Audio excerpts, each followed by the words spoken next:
Mic number 2 میں کوئی غیر مسلم بھائی ہوں تو سوال کر سکتے ہیں. Good evening, sir. My name is Hardik Rathod, and my profession is I'm studying in commerce. So my question is, I'm not clear with the concept of Makkah. That every person says that Makkah is in the center of the world.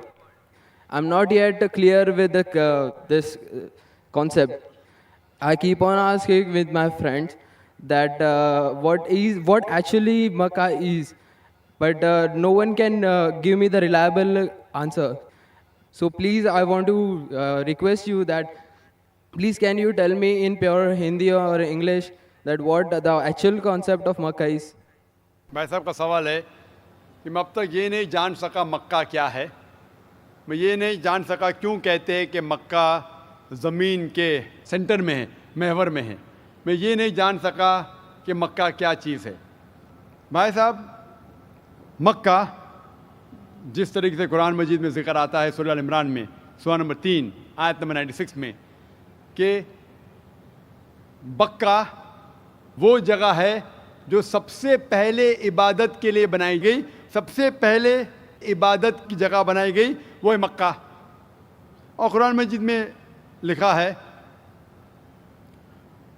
سورہ اسراء میں chapter number 17 آیت number 1 میں کہ اس کے ارد گرد امن ہے, اور مکہ کو کہا گیا ہے دارالامن.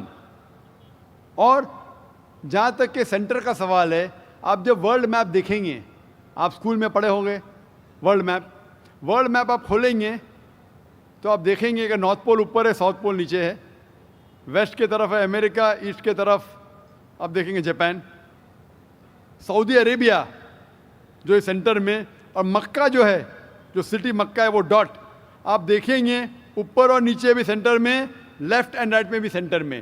تو اسی لیے ورلڈ میپ آپ دیکھیں گے تو مکہ از ان دا سینٹر, مطلب محور ہے.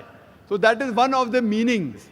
بٹ ریئل ہے کیا وہ دارالامن ہے, اور وہ امن کی جگہ ہے, اور وہ پہلی عبادت کے لیے جگہ بنائی گئی. اللہ سبحانہ و تعالیٰ فرماتے ہیں قرآن مجید میں.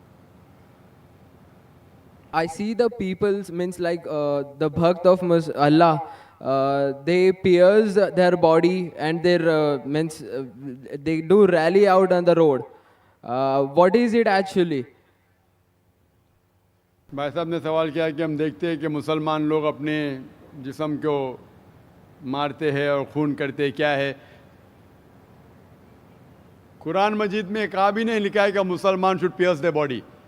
قرآن مجید میں کہا نہیں لکھا ہے کہ اپنے جسم کو مارنا چاہیے. جہاں تک کہ صحیح حدیث ہے, صحیح حدیث میں اللہ کے فرماتے اگر انتقال ہوتا ہے آپ کے گھر والے کا یا کوئی نقصان ہوتا ہے, میکسیمم آپ 3 دن تک سوگ منا سکتے ہیں, 3 دن سے زیادہ نہیں, کیونکہ کسی کا بھی انتقال ہوتا ہے وہ اللہ کی طرف سے ہے.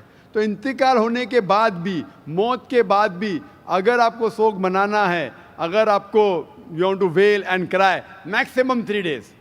تو یہ قرآن اور حدیث کے مطابق نہیں ہے, اور کوئی بھی کرتا ہے تو قرآن کے خلاف کرتا ہے. Hope the answer the question.